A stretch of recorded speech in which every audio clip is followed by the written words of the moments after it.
It's week 10, and we have got 9 midweek games that we're going to make picks on.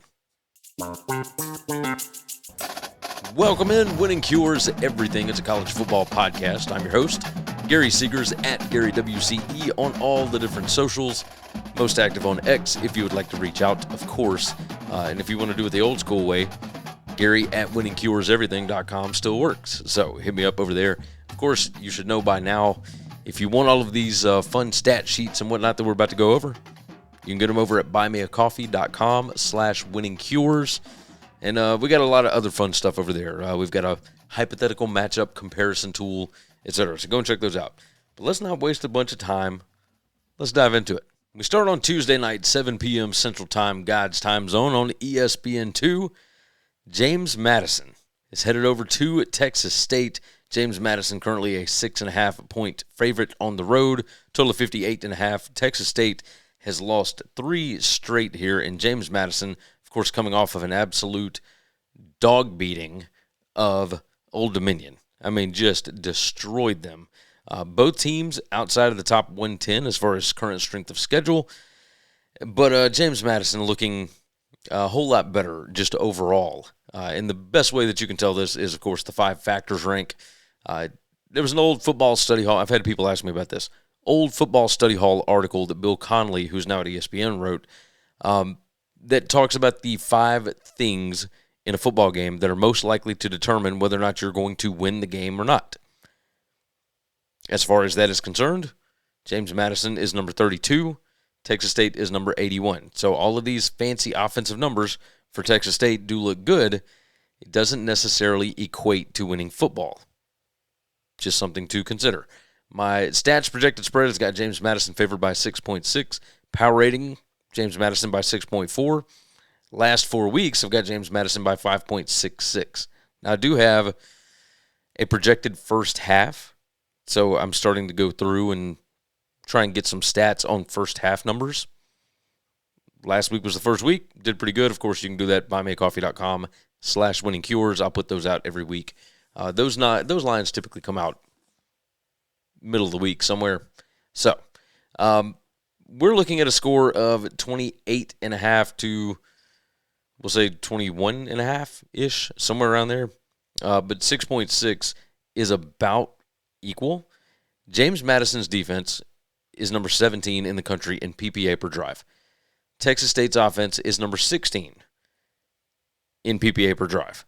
So you're talking strength on strength here, and then James Madison's offense is significantly better than Texas State's defense. Texas State, of course, as I mentioned, on the decline here. You want to start looking at some important stats. You know, it's not so much explosiveness that is a big deal here. For me, it's turnover margin, it's penalties per game. You know, Texas State is number 136 in takeaways per game. So even though James Madison is number 85 in giveaways per game, I don't know that Texas State is going to be able to force or generate a lot of turnovers here. You know, the 5 factors rank is such a huge thing to me. James Madison 5-2 against the spread. They have consistently overperformed. Texas State has consistently underperformed.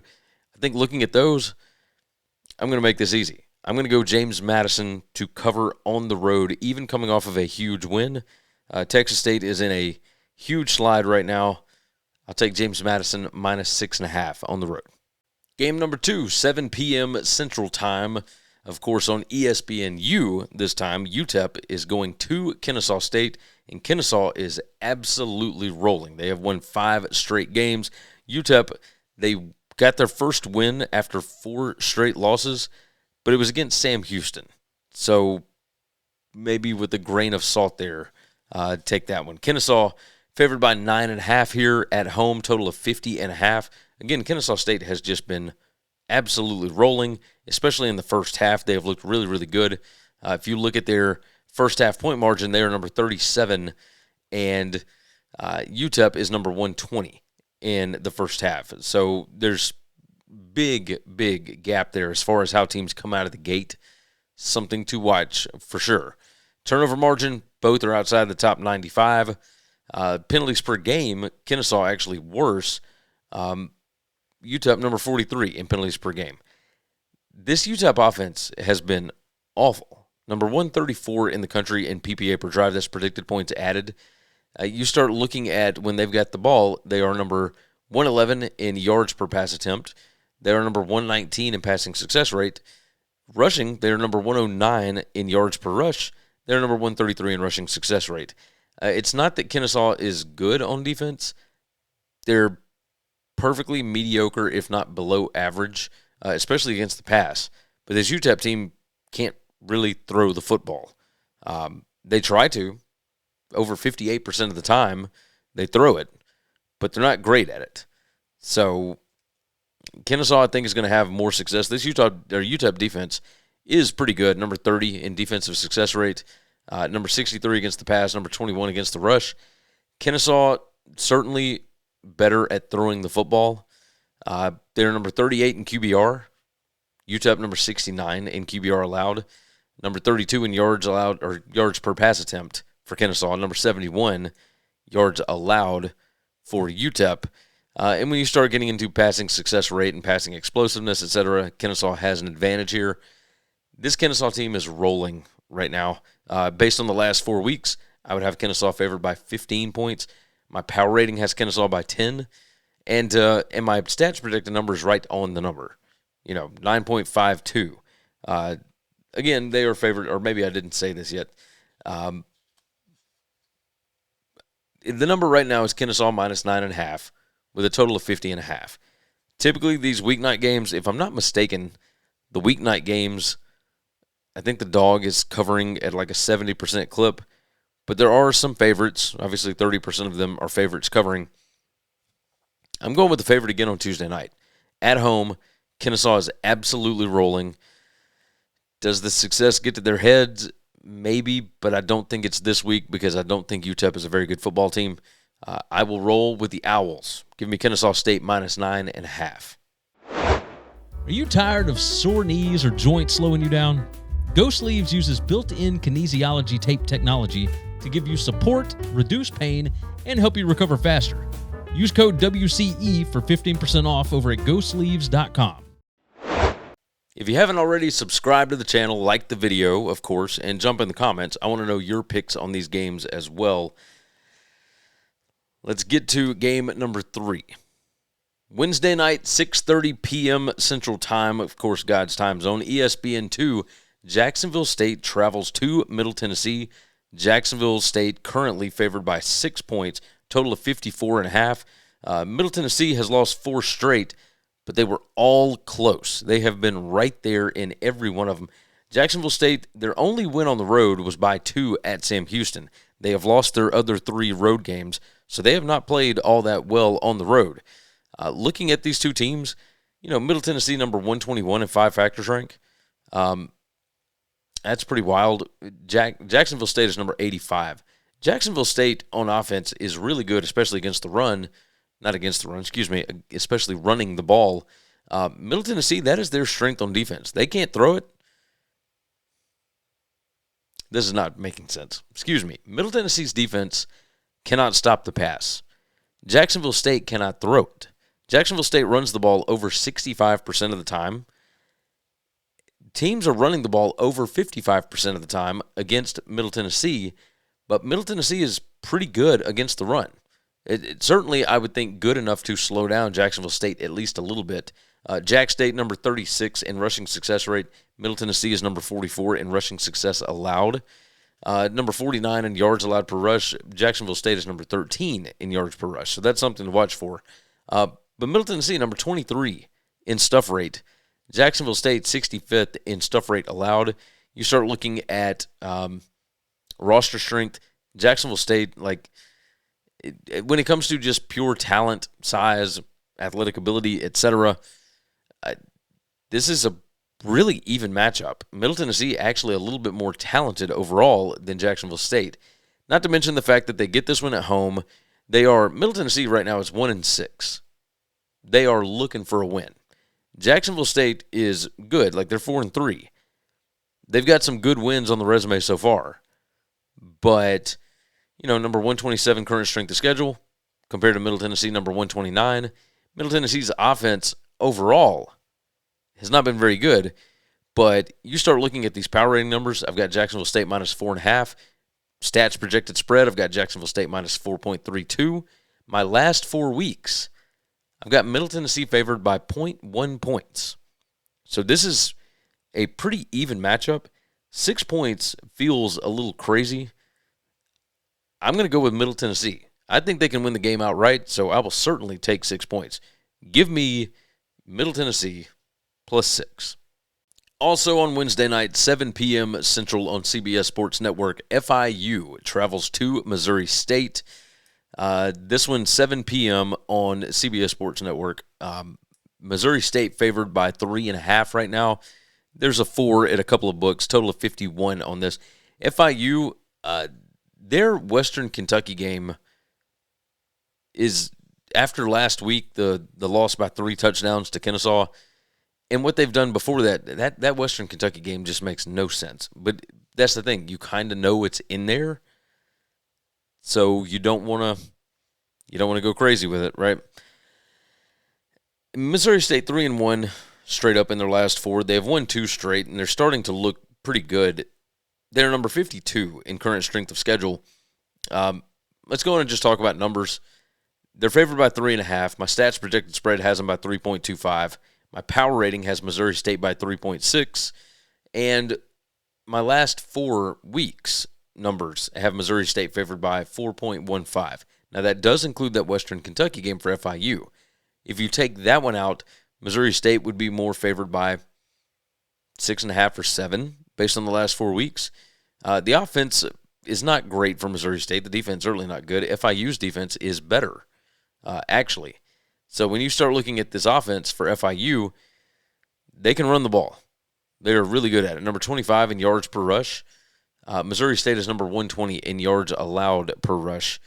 5 factors rank, FIU is number 101, and Missouri State is number 111. There's still things with both of these teams that are not completely explainable. But Missouri State's offense, again, number 99 PPA per drive, number 115 in offensive success rate, number 91 passing success rate. But they are number 46 in yards per pass attempt. They throw the ball almost 55% of the time. And they're number 26 in passing explosiveness. Now, FIU is number 48 in passing explosiveness allowed. Missouri State is going to try and throw the ball quite a bit. I look at this, and these numbers are super, super close. Conference USA games, for the most part, I am not big on giving more than a field goal, but also either of these teams could win by margin easily. FIU had that one game where I feel like they looked really good, and it was on the road. Maybe there's something to that. They are 4-3 against the spread, but so is Missouri State. First half point margin, second half point margin, they're basically the exact same thing. Points per scoring opportunity. FIU can finish drives. Missouri State is not great at stopping them. Number 86 in points allowed per scoring opportunity compared to number 55 for FIU. And on the other side of the ball, Missouri State number 113 in finishing drives. That's points per scoring opportunity. A scoring opportunity, for those that don't know, is when you get a first down inside your opponent's 40-yard line. How many points do you typically generate on those drives?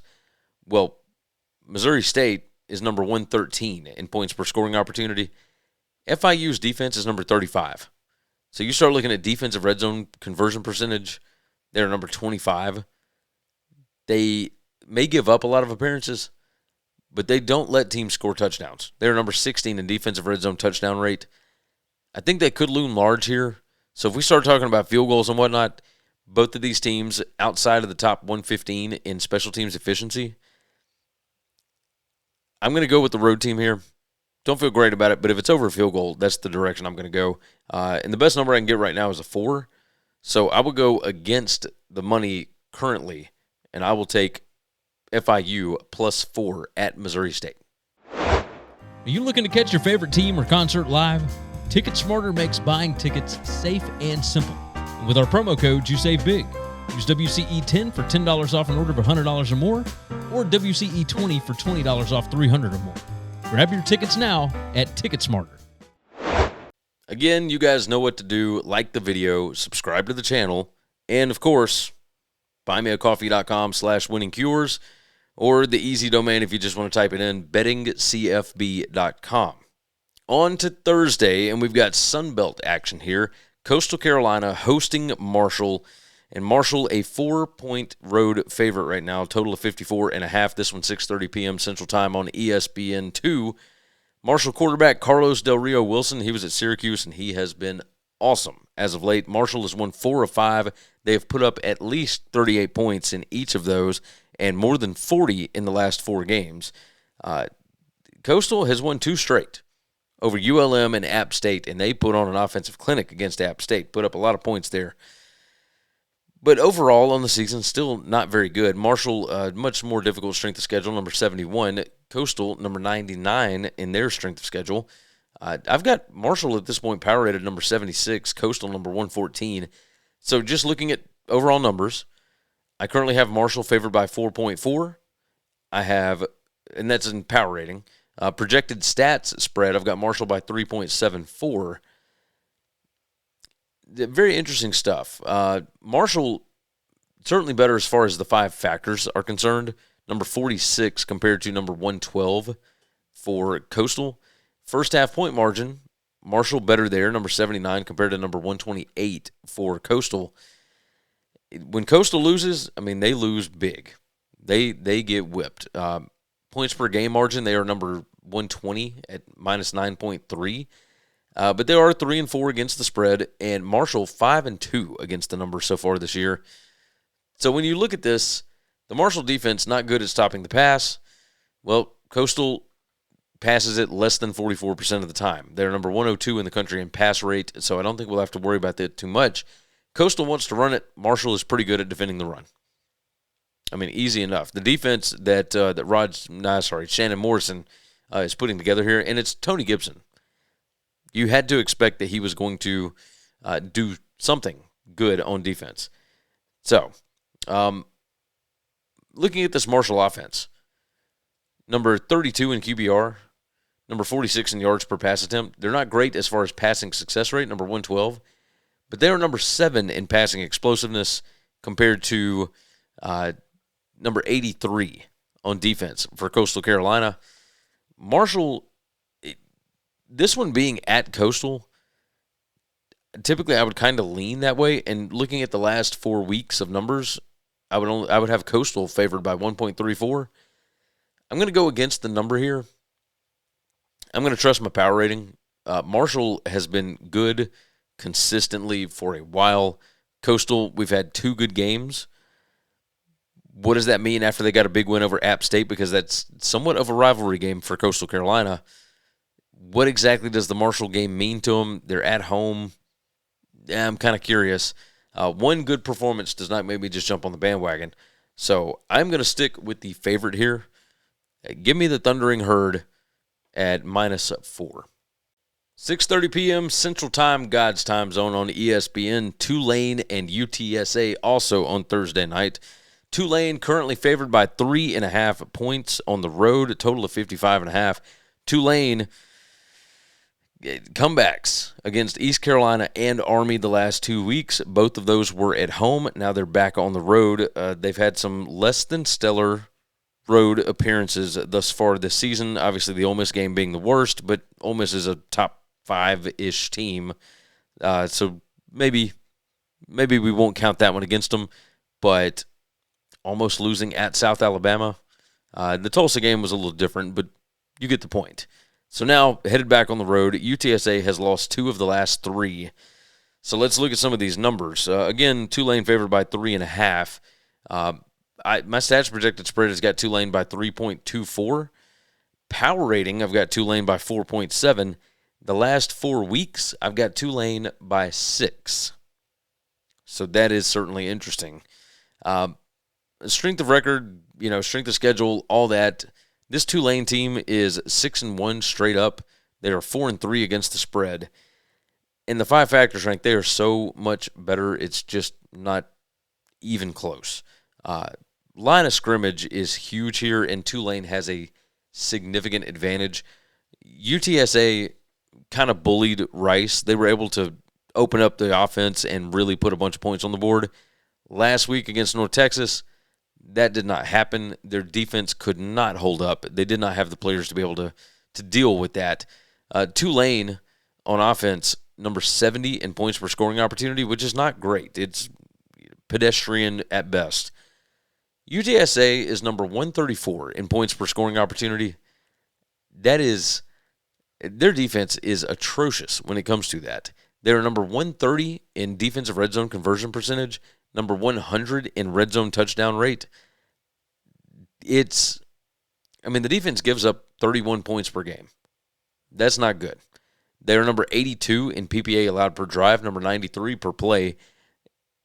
But the success rate on defense is good, which is hilarious to me. Number 27 in defensive success rate. But man, when it comes to explosive stuff, number 129 in rushing explosiveness allowed. They're number 56 in passing explosiveness. That's not where they really got to worry about it. Tulane's offense, their offense is not the problem. It's not going to do a whole lot, but it's going to do enough. And if they can overwhelm you, they will run the football a lot. Almost 54% of the time are they running the football. As far as Tulane's defense, not good at stopping the run, but they've just got such a big advantage here as far as just line of scrimmage play. So while Tulane, has had these comebacks and whatnot, against UTSA, I feel like it's just kind of a matchup nightmare for UTSA. I'm going to go with Tulane. Last 4 weeks would have Tulane favored by 6.22. I'm going to ride with that. Give me Tulane on the road minus 3.5. Why struggle doing everything yourself?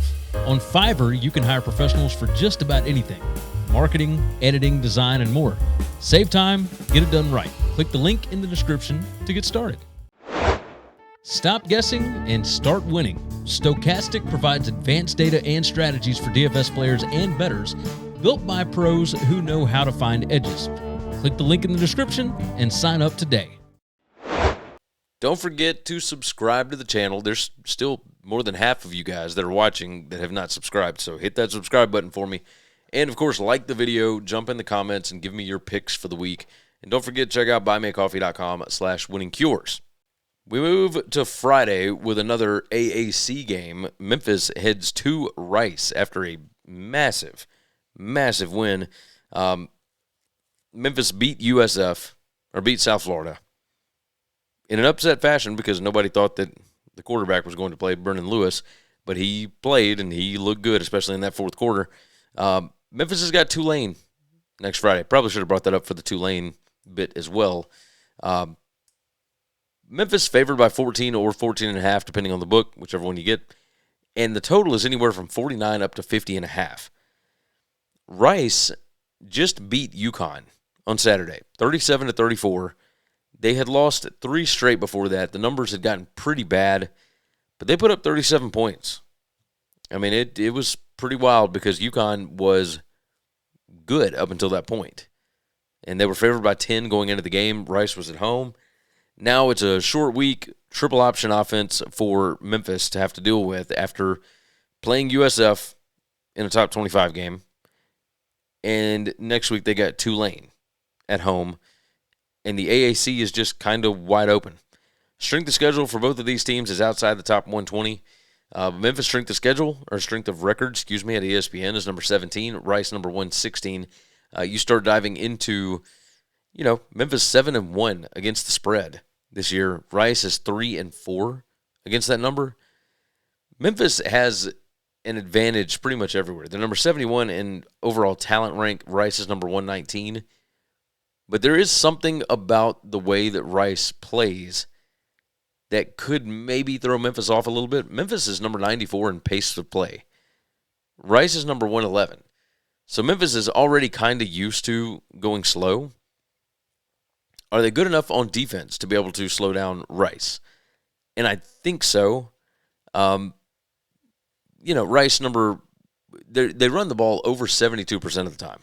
Total, normal, triple stuff. But number 93 in rushing success rate, number 81 in offensive line yards, number 95 in stuff rate.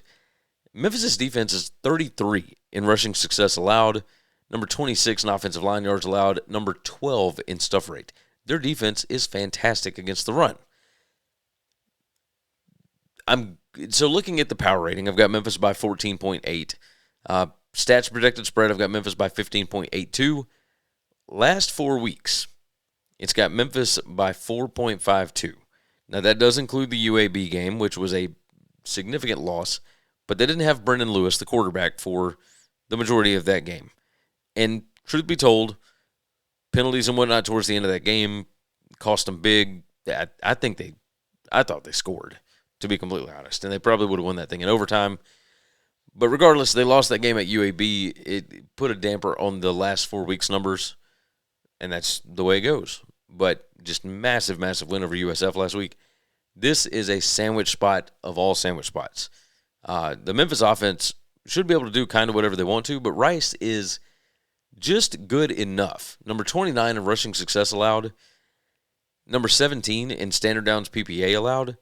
They were number 22 in standard down rate, number 8 in standard down success rate.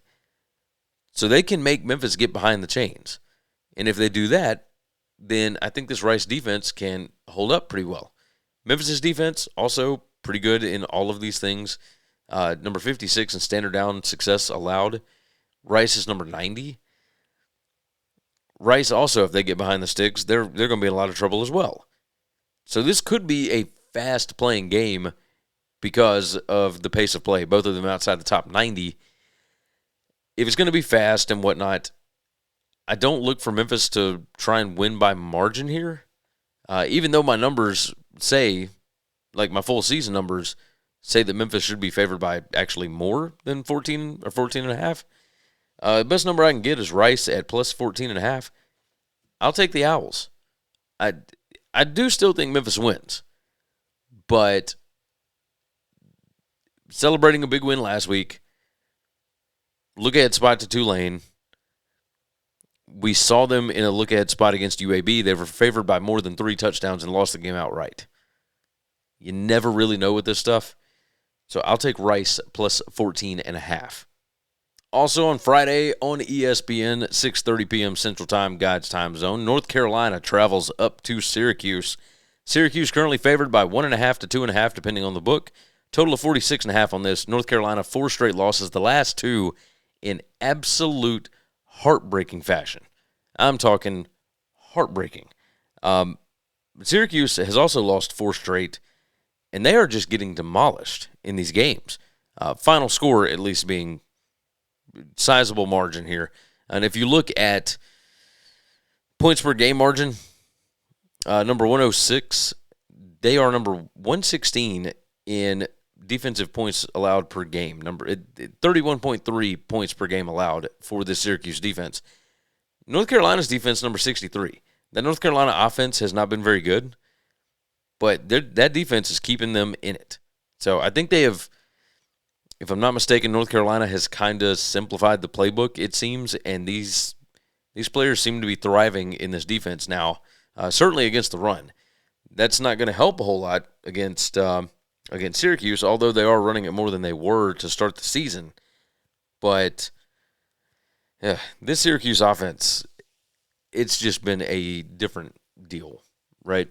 The strength of schedule difference is massive here. North Carolina, number 80 in strength of schedule. Syracuse, number 19. If North Carolina is going to get an ACC win, it's probably got to show up here. I mean, this has got to be it. My power rating still has Syracuse favored by 5.5. Stats projected spreads got Syracuse by 5.5. Last 4 weeks even has Syracuse by 3.45, but that strength of schedule plays a lot into it. North Carolina has not exactly played very difficult teams. Syracuse has, but they have just gotten walloped in these games. Both of these teams outside the top 115 as far as first half point margin, so they're getting rolled in the first half. But, my first half projected spread would have North Carolina favored. That's a new thing, by the way. You can find it at buymeacoffee.com/winningcures. I give out first half projections every week, and last week did pretty well. North Carolina is playing better, although the offense isn't great by any stretch of the imagination. They are still number 129 PPA per drive on offense. That's predicted points added. It's basically a way to put a value on each play of a game. So they average 0.01 points per play on offense, if we're trying to get there. But they're number 45 on defense. So number 129 on offense, number 45 on defense. Number 122 offensive success rate. Well, Syracuse's defense is number 116. This defense is just completely falling apart. And they're not good at stopping the pass. They're not good at stopping the run.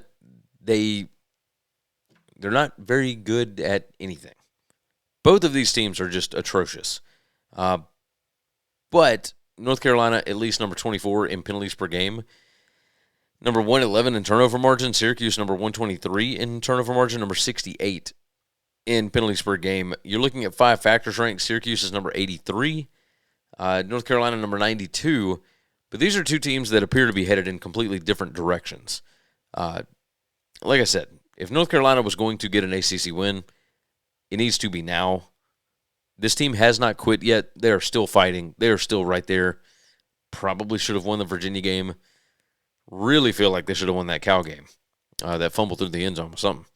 So I think this is where they get it done. I think they win this game outright. If they don't, though, it could get rough. So Syracuse falling apart without Steve Angeli. Give me North Carolina. I can't believe I'm saying that. I said earlier in the year I would not be betting on this North Carolina team at all. And I'm not putting necessarily my money on it, but on this show we make picks. We pick sides. I'm going North Carolina. I think they win this one. So I will take North Carolina plus 2.5. That's the best number we can get right now. So, yeah, Tar Heels plus 2.5.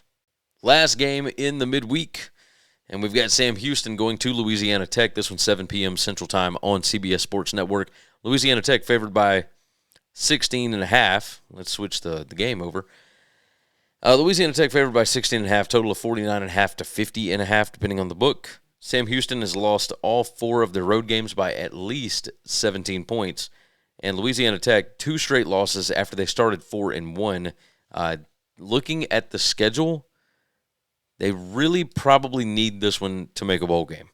The defense on the full season for Louisiana Tech has been really, really good. Number 28 PPA per pass, number 1 PPA allowed per rush. They are number 4 in rushing success rate. They are number 42 in passing success rate. They're number 4 in havoc created. Sam Houston, number 129. So Louisiana Tech going to get after that quarterback. 5 factors rank, Louisiana Tech number 58.